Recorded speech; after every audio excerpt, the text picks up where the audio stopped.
இந்த வீடியோவில் வந்து மெஷ் அனாலிசிஸ் ப்ராப்ளம் பார்க்க போகிறோம். ஃபஸ்ட்டு இதுதான் நம்ம சர்க்யூட், ஓகேங்களா? இந்த சர்க்யூட்டில் வந்து ஃபஸ்ட் நேமிங் கொடுக்கணும். A B C D E F அப்படின்னு சொல்லிட்டு நோட் நேம் ஃபுல்லாமே கொடுக்கணும். நோட் நேம் கொடுத்துட்டு இது லூப் 1, இந்த லூப் 1ல் I1 கரண்ட் ஃப்ளோ ஆகுது. இது லூப் 2, லூப் 2ல் வந்து I2 கரண்ட் ஃப்ளோ ஆகுது, ஓகேங்களா? இப்போ ஃபஸ்ட்டு வந்து அப்ளை கேவிஎல் வந்து அப்ளை பண்ணோம்.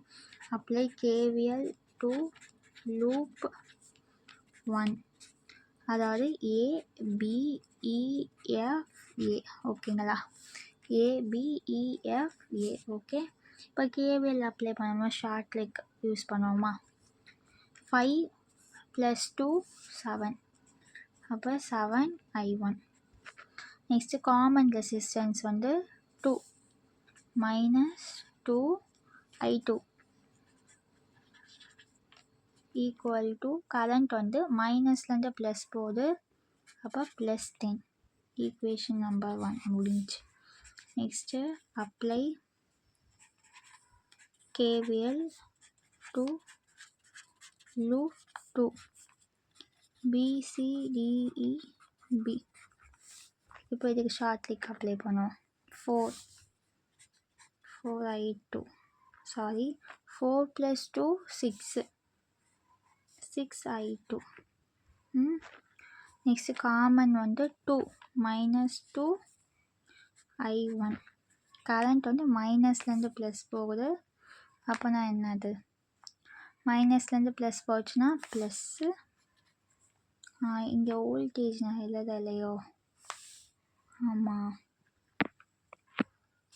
சாரி, இது 10 வோல்ட்டு, இது 5 வோல்ட்டு. அப்போ இங்கே வந்து +5, ஓகேங்களா? இப்போ -2 I1 + 6 I2 ஈக்குவல் டு 5ன்னு இருக்குமா? இங்கே மைனஸ் இருக்குது, மைனஸால் மல்டிப்ளை பண்ணிங்க. அப்போனா வந்து 2 I1 - 6 I2 ஈக்குவல் டு -5. இது ஈக்குவேஷன் நம்பர் 2, ஓகேங்களா? 1, 2 ஈக்குவேஷன் வந்து ஷார்ட் ட்ரிக்கை வச்சு நம்ம ஃபைண்ட் அவுட் பண்ணியாச்சு, ஓகேங்களா? இப்போ நெக்ஸ்ட் வந்து என்ன பண்ணணும்னா கிராமர்ஸ் ரூல் வந்து யூஸ் பண்ணணும்.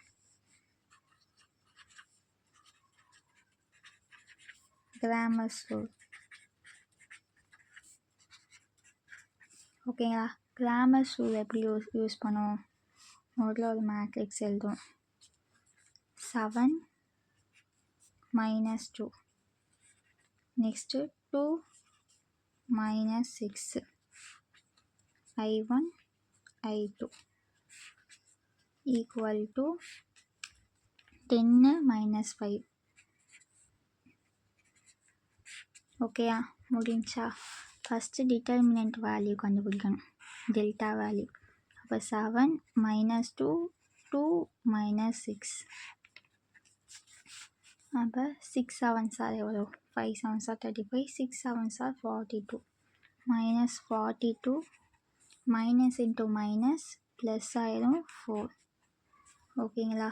இப்போ 42ல் 4 போச்சுன்னா 38, -38 டிட்டர்மினன்ட் வேல்யூ. நெக்ஸ்ட்டு பாருங்கள், del1 10 - 5 -2 -6 கிராஸ் மல்டிப்ளிகேஷன் பண்ணுங்கள். -60, அதுக்கடுத்து -10 வரும், அப்போனா -70. நெக்ஸ்ட்டு del2 வந்து -35 -20, அப்போனா -55. இப்போ I1 I2 கண்டுபிடிக்கணும்னா ஒன்றும் கிடையாது, del1 / delta, del2 / delta. இந்த ஆன்சரை போட்டு டெல்டா வேல்யூவால் டிவைட் பண்ணிங்கன்னா உங்களுக்கு I1 I2 வேல்யூ கிடச்சிடும். இப்போ வந்து நம்மளுக்கு வந்து I2ல் இருக்கக்கூடிய ரெசிஸ்டார், அதாவது 2 ரெசிஸ்டார் இருக்கிற கரண்ட்டு தான் கேட்டிருக்காங்க. நம்ம சர்க்யூட்டில் இருக்கக்கூடிய 2 ரெசிஸ்டாரோட கரண்ட் தான் கேட்டிருக்காங்க. அப்போனா வந்து இந்த இடத்துல என்ன வரும்? I1 - I2ன்னு வரும்ல, அதை தான் நம்ம இங்கே ஃபைண்ட் அவுட் பண்ணியிருப்போம். I1 கரண்ட்டையும் I2 கரண்ட்டையும் மைனஸ் பண்ணிட்டா இந்த ஆன்சர் வந்துடும், அவ்வளோதான் இந்த சம்.